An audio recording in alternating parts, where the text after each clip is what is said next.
अब मान लिया कि नियुक्ति प्रक्रिया शुरू हो जाए, उसके बाद जो है सो किसी को मौका मिल जाए न्यायालय में जाने के लिए।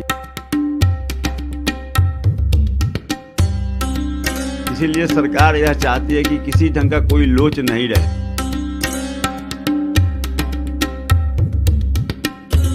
ऐसी बात नहीं है। सरकार बोली थी कि हाँ साहब, अब जो है सो छठा चरण समाप्त किया जाता है, सातवां चरण शुरू करेंगे।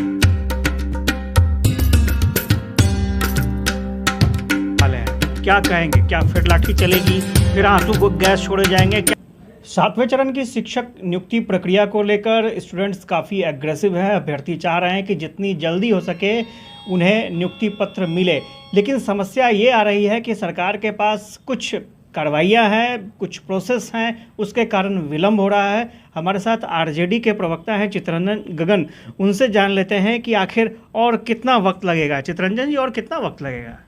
देखिए, प्रयास तो यह हो रहा है कि जितना जल्द से जल्द हो सके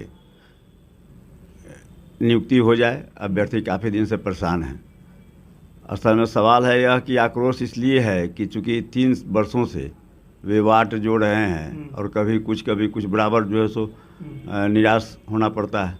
इस बार हमारे माननीय उप मुख्यमंत्री तेजस्वी जी और माननीय मुख्यमंत्री नीतीश जी भी काफ़ी गंभीर हैं इस सवाल पर, और जो उन्होंने वादा किया है कि हम 10 लाख नौजवानों को रोजगार देंगे, उस दिशा में काम भी काफ़ी तेज़ी से हो रहा है।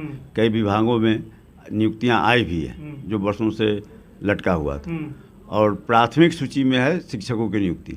अब सवाल यह है कि जो छठा चरण चला, अभी भी चल रहा है, तो उसमें जो लोच, जो कमियां रह गई है, उन कमियों को दूर करने के लिए जो है सो उस ढंग से प्रक्रिया, नए ढंग से प्रक्रिया बनाया जा रहा है।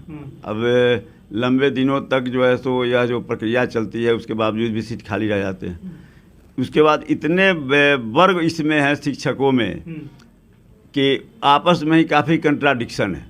अब मान लिया कि नियुक्ति प्रक्रिया शुरू हो जाए, उसके बाद जो है सो किसी को मौका मिल जाए न्यायालय में जाने के लिए, तो फिर लटक जाएगा। इसीलिए सरकार यह चाहती है कि किसी ढंग का कोई लोच नहीं रहे। अब जैसे छठा चरण कर लेकर सातवां चरण वाले जो हैं वो सवाल उठा रहे हैं कि छठा चरण को क्यों इसको लंबड़ाया जा रहा है।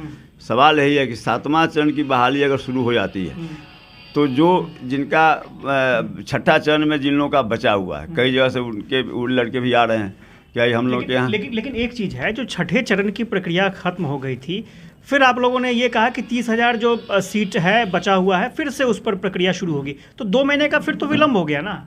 सवाल यह है कि जिस नियोजन इकाई में काउंसलिंग नहीं हुआ है उसको एक मौका मिल जाएगा कोर्ट में जाने का। इस पर अध्ययन हुआ है, ऐसी बात नहीं है। सरकार बोली थी कि हाँ साहब, अब जो है सो छठा चरण समाप्त किया जाता है, सातवां चरण शुरू करेंगे। अच्छा। तो प्रक्रिया शुरू होने ही वाली थी। अच्छा। लेकिन जब इसमें लीगल एडवाइस लिया गया तो यह मामला सामने आया कि यदि जहाँ पर मैंने काउंसलिंग हुआ ही नहीं है जिस नियोजन इकाई में, वैसे पटना जिला में काउंसलिंग हुआ ही नहीं है, तो वह जो अभ्यर्थी हैं उसमें से किसी के द्वारा अगर कोर्ट में चला जाता है तो मामला और खिंचा जाएगा, तो जो लेने के देने पड़ जाएंगे। तो जितनी हड़बड़ी और जितनी बेचैनी है कि जितना जल्द सरकार चाहती है कि जितना जल्द हम लोगों को नियोजित करें, और अभ्यर्थियों को भी परेशानी कि जितना जल्द मेरा नियोजन हो जाए, तो यह जो है सो दोनों के माने जो इच्छा है उस पर तो खरापात हो जाएगा। तो इसीलिए सरकार की मंशा जो है कि किसी ढंग से लोच नहीं रहे, किसी को मौका नहीं मिले उसे उलझाने का, फंसाने का। क्योंकि कई तरह की मामला इसमें बहुत बातें, जैसे कि बहुत लोग हैं चाह रहे हैं कि सीटेट हो जाए उसके बाद हो जाए। अभी जो अभ्यर्थी हैं सातवें चरण में जिन लोगों को है, उन लोगों को सबसे ज़्यादा भय यह है कि सीटेट होने वाला है दिसंबर में, तो उन लोगों को लग रहा है कि सीटेट अगर दिसंबर में हो जाता है तो फिर वे लोग भी शामिल हो जाएंगे इसमें सातवें चरण में, तो कंपटीटरों की संख्या ये असली परेशानी वही है। लेकिन ऐसी कोई बात नहीं है। सीटेट के परीक्षा शुरू होगी उसके पहले ही सातवां चरण का काम बहुत तेज़ी से आगे बढ़ जाएगा। एक चीज़ हम और जानना चाहेंगे, 22 तारीख को बड़ा बवाल होने वाला है। 22 तारीख को बड़े पैमाने पर पूरे बिहार से यहाँ पर अभ्यर्थी पहुँचने वाले हैं। क्या कहेंगे? क्या फिर लाठी चलेगी, फिर आंसू गैस छोड़े जाएंगे? क्या पिछले बार से भी ज़्यादा हंगामा होगा? नहीं, हम तो उन लोगों से निवेदन करेंगे कि ऐसे किसी ढंग के आंदोलन करने की ज़रूरत नहीं है, सड़क पर उतरने की ज़रूरत नहीं है। सरकार उनसे ज़्यादा गंभीर है, जितना वे गंभीर हैं उनसे ज़्यादा गंभीर सरकार है। तो सरकार पर भरोसा करना चाहिए, और उन्हीं के हित के लिए विलम्ब जो हो रहा है उनके हित के लिए। जैसा मैंने कहा कि ठीक है, माने प्रक्रिया शुरू हो जाती है और उसके बाद कोई कोर्ट में चला जाता है, तो फिर जो है सो कितना महीना कितना दिन घिंचाएगा, इस बात को भी नहीं समझ रहे हैं। उनको जो भय है उसके बारे में बार बार स्पष्ट किया जा चुका है कि जो है सो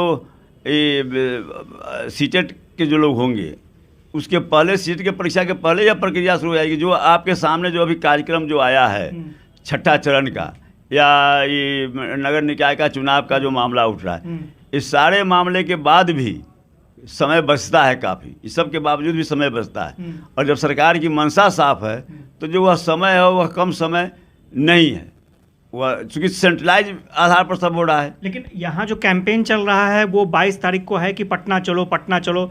2 दिन पहले भी यहाँ हंगामा हो गया उसी मुद्दे को लेकर के।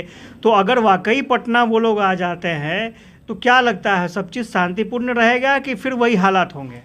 नहीं, हम तो उनसे आग्रह करेंगे कि माने जो है सो आपके बीच में आप ठीक है, आप शांतिपूर्ण ढंग से प्रदर्शन करना चाहते हैं, लोकतंत्र में अधिकार है अपनी बातों को रखने के लिए, प्रदर्शन करने के लिए, लेकिन सवाल है कि ऐसे अफसरों का लाभ ऐसे तत्व उठाएंगे जिनकी मंशा है कि कहीं से न माने शिक्षकों की नियुक्ति बाधित हो और सरकार की बदनामी हो। दोनों बात है, माने सरकार के भी जो विरोधी हैं वो भी, और ऐसे भी लोग हैं जो नहीं चाहते कि नियुक्ति हो, मतलब इसका फ़ायदा उठाया जा सकता है, फ़ायदा उठाने के लिए।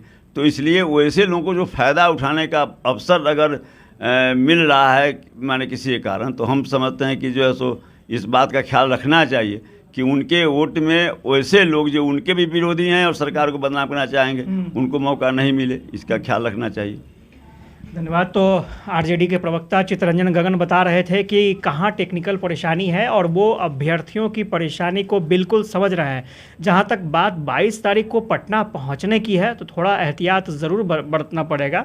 आप आइए, आप प्रदर्शन कीजिए, आप जो जगह है वहाँ पर जाइए, लेकिन इस बीच में अगर विरोधी खेमा चाहा तो वो कुछ गलत आशंकाएं पैदा कर सकता है, गलत गतिविधि पैदा कर सकता है, माहौल भी खराब हो सकता है। तो इसलिए चित्तरंजन गगन जी ये समझा रहे हैं कि जो 7वें चरण के अभ्यर्थी हैं वो थोड़ा पेशेंस रखें, क्योंकि जो टेक्निकल पहलू है, जो कानूनी पहलू है, उसके कारण परेशानी हो रही है। और अगर अभी जो परेशानी 1-2 महीने की है, अगर उसको झेल लेते हैं तो नियोजन प्रक्रिया जो है वो काफ़ी आसानी से हो जाएगी, नहीं तो मुश्किलें और बढ़ सकती हैं। Ashutosh Chandra, UB news, Patna. पंखा का स्विच बता दीजिए तो।